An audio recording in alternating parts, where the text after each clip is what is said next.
बिस्मिल्लाहिर्रहमानिर्रहीम। अस्सलाम वालेकुम। टुडे न्यूज़ के साथ मैं हूं सना हुसैन। चलते हैं खबर की जानिब। मार्का हक में श्रीनगर से भटिंडा तक दुश्मन को जिल्लत अमेज सबक सिखाया। सरबराह पाक फिजाइया Islamabad air chief marshal Zaheer Ahmed Babar Sidhu का कहना है कि मार्का हक में पाक फिजाइया ने दुश्मन को श्रीनगर से भटिंडा तक सबक सिखाया। मार्का हक की कामयाबी 1 साल मुकम्मल होने पर एयर हेडक्वार्टर्स में तकरीब से खिताब करते हुए सरबराह पाक फिजाइया air chief marshal Zaheer Ahmed Babar Sidhu का कहना था, पहलगाम फॉल्स फ्लैग के बाद भारत ने पाकिस्तान पर बेबुनियाद इल्ज़ाम लगाया। पाकिस्तान ने भारत को गैर जानिबदार तहकीकात की पेशकश की। भारत ने पाकिस्तान की पेशकश के बावजूद जहरियत की। पाक फिजाइया ने भारतीय जहरियत का भरपूर और मुंह तोड़ जवाब दिया। भारत के एयर डिफेंस सिस्टम को शदीद नुकसान पहुंचाया। उनका मजीद कहना था, पाक फिजाइया ने दुश्मन को दंदान शिकस्त देने में अहम किरदार अदा किया। कौमी दिफा में पाक फिजाइया का किरदार तारीखी है। श्रीनगर से भटिंडा तक पाक फिजाइया ने दुश्मन को सबक सिखाया। पाकिस्तान के साइबर शाहीनों ने दुश्मन की साइबर सिक्योरिटी को तबाह कर दिया। भारतीय फिजाइया को इबरतनाक और तजलील से भरपूर शिकस्त दी। एयर चीफ मार्शल का मजीद कहना था, पाक फिजाइया अपनी फजाई सरहदों की मुहाफिज है। पाक फिजाइया ने दुनिया के सरफरिस्त लड़ाका तैयारों को खाक में मिला दिया। दुश्मन की तमाम तनसीबात पाक फिजाइया के निशाने पर थीं। S-400 एयर डिफेंस सिस्टम को लम्हों में तबाह कर दिया। बनियानु मरसूस में पाकिस्तान ने बेहतरीन ड्रोन सलाहियत का मुजाहरा किया। पाकिस्तान ने फिजाइया, इलेक्ट्रॉनिक और साइबर वॉरफेयर में दुश्मन को धूल चटाई। ईरान जौहरी प्रोग्राम जारी रखने पर आमादा हो गया, सदर ट्रंप का दावा। सदर ट्रंप ने ओवल ऑफिस में मीडिया से गुफ्तगू करते हुए कहा कि ईरान अब शिद्दत से डील चाहता है। ये बहुत आसान है, बस ईरान के पास एटमी हथियार ना हो। ईरान की फजाइया और नेवी को तबाह कर दिया गया है। सदर ट्रंप ने कहा कि ईरान के मिसाइल और रडार खत्म कर दिए गए। ईरान के रहनुमा मारे जा चुके, हम जीत चुके हैं। हम ईरान से वो हासिल करेंगे जो चाहिए।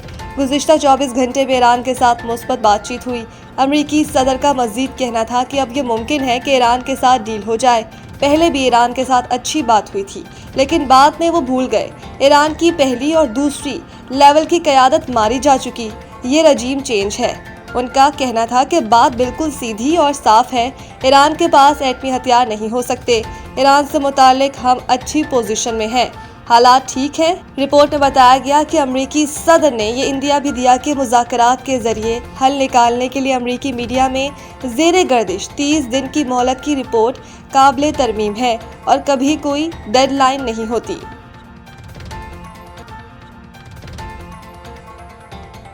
सुप्रीम जुडिशल काउंसिल का अहम इजलास तलब, जजेस ट्रांसफर समेत दीगर अमूर ज़ेरे गौर आएंगे। Chief justice of Pakistan justice Yahya Afridi ने सुप्रीम जुडिशल काउंसिल का इजलास आइंदा जुमेरात 14 मई को तलब कर लिया है। ज़राए के मुताबिक इस अहम इजलास में जजेस के खिलाफ ज़ेर इल्तिवा शिकायत का जायजा लिया जाएगा। अलावा अजीज सुप्रीम जुडिशल काउंसिल के इस इजलास में इस्लामाबाद हाई कोर्ट के साबका 6 जजेस का खत भी ज़ेर गौर आएगा। वाज़ेह रहे कि इस्लामाबाद हाई कोर्ट के जजेस के ट्रांसफ़र से मुताल्लिक़ जुडिशल कमीशन के गुज़िश्ता इजलास से कबल अहम पेशरफ़्त सामने आई थी, जिसके मुताबिक जस्टिस बाबर सत्तार ने चीफ जस्टिस याया अफरीदी के नाम बतौर सरबराह जुडिशल कमीशन एक खत लिखा था, जिसमें उन्होंने ट्रांसफ़र के मामले पर उन्हें ज़ाती तौर पर सुने जाने की इस्तदा की थी। ज़राए के मुताबिक जस्टिस बाबर सत्तार ने अपने खत में मौक़िफ़ इख्तियार किया था कि आइन के आर्टिकल 200 के तहत ट्रांसफ़र के मामले पर फैसला करने से कबल कमीशन के इजलास में उन्हें सुना जाए। ज़राए का ये कहना है कि चीफ जस्टिस याया अफरीदी ने जजेस ट्रांसफ़र के लिए इजलास बुलाने की मुखालफत की थी। ताहम चीफ जस्टिस सरफराज डोगर की जानिब से 5 मेंबरान की रिक्वेजिशन पर यह सुप्रीम जुडिशल काउंसिल का गुज़िश्ता इजलास तलब किया गया था।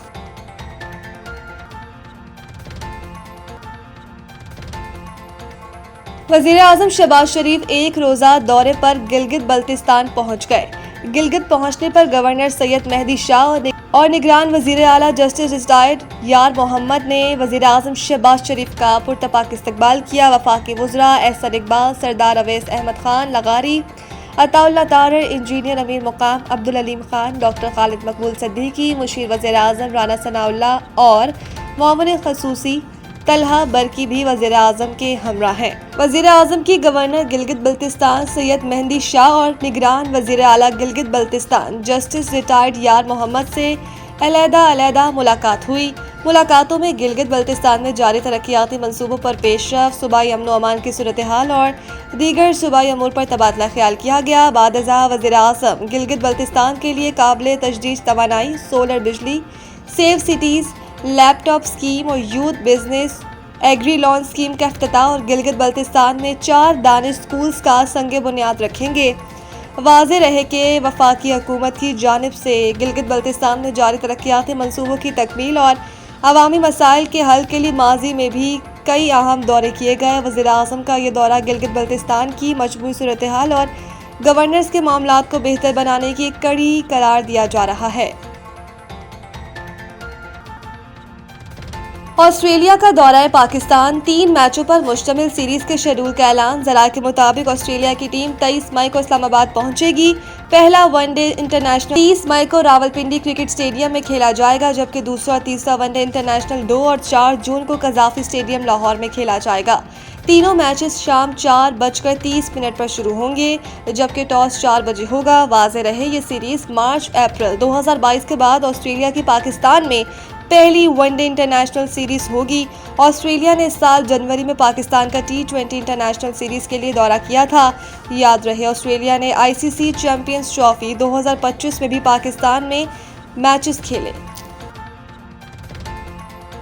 चेयरमैन टुडे न्यूज़ मियां अब्बास की तरफ से खसूसी न्यूज़ रिपोर्ट। ज़मीन और जायदाद के तनाज़ात पाकिस्तान में एक संगीन समाजी और अदालती मसले बनते जा रहे हैं। ये वो मुकदमात हैं जो सिविल और रेवेन्यू अदालतों में बरसों से ज़ेर समात रहते हैं और अक्सर ताख़ीर का शिकार होकर दुश्मनी और अफसोसनाक वाक़यात में तब्दील हो जाते हैं।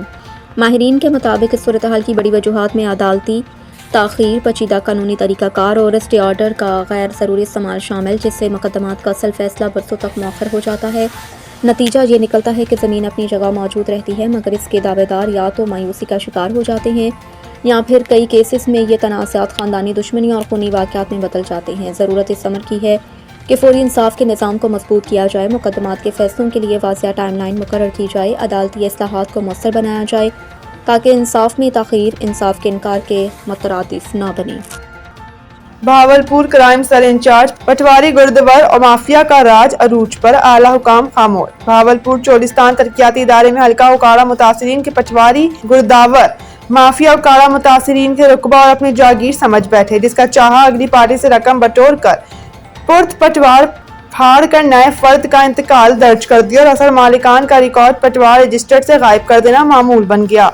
उकाड़ा मुतासिरीन दफातर के चक्कर लगाने पर मजबूर, आला हुकाम से कार्रवाई की अपील। मारूफ कॉलम निगार और तज्जिया निगार मियां अब्बास ने सहाफियों के एक वफ़द से गुफ्तगू करते हुए कहा कि मार्का हक सिर्फ एक मार्का नहीं बल्कि हक, सच्चाई, कौमी सलामती और अमन के अज़म की अलामत है। इन्होंने कहा कि पाकिस्तान एक अमन पसंद मुल्क और हमारी मुसल्लह अफवाज ने हमेशा खित्ते में अमन, इस्तेहकाम और कौमी दिफा के लिए लाजवाल कुर्बानियां पेश की हैं। इन्होंने पाक फौज के जवानों और शहदा और सिक्योरिटी इदारों को खराज तहसीन पेश करते हुए कहा कि कौम अपने बहादुर सिपाहियों की कुर्बानियों को कभी फरामोश नहीं कर सकती। इन्होंने फील्ड मार्शल आसिम मुनीर की क़यादत को सराहते हुए कहा कि इनकी हिकमत अमली, जुर्रतमंदाना फैसले और कौमी सलामती के लिए खिदमत काबिल फ़ख्र हैं। इन्होंने मजीद कहा कि पाकिस्तान की अफवाज सिर्फ मुल्की दिफा ही नहीं बल्कि खित्ते और दुनिया में अमन के क़याम के लिए भरपूर किरदार अदा कर रही है और यही जज्बा पाकिस्तान को दुनिया में एक जिम्मेदार और अमन दोस्त रियासत के तौर पर नुमाया करता है। आखिर में इन्होंने कहा कि पूरी कौम अपनी अफवाज के साथ खड़ी है और वतन अजीज की अमन, तरक्की और सलामती के लिए मुत्तहिद है। Al Muzammil real estate and builders, जो नाम है एतमाद का, हमारा काम ही हमारी पहचान है। हम घर, अपार्टमेंट्स, रहायशी और कमर्शियल प्लॉट्स और प्लाजा किराए पर लेने देने और खरीदो फरोख्त की खिदमत सर अंजाम दे रहे हैं। डिफेंस लाहौर के अलावा DH भावलपुर, मुल्तान, कोयटा, पेशावर और गुजरावाला में हम अपनी खिदमत फ्राहम कर रहे हैं और DH लाहौर के गिरदोनवा में तमाम बड़ी हाउसिंग सोसाइटीज और टाउन्स में हम आपको बेहतरीन सरमायाकारी फ्राहम करते हैं। तो देर किस बात की, अगर आप भी इन सहूलियात से फायदा उठाना चाहते हैं तो अभी हमारे दिए गए नंबर्स पर राब्ता करें। CEO Mian Muhammad Abbas 0321 777 6699, executive director Muhammad Nawaz 0300 4313 142, director Mian Waqas Farooq 0327699989. Sales Executive, House Sale, Purchase and Rent, Chaudhry Babar Nadeem, 030481664661.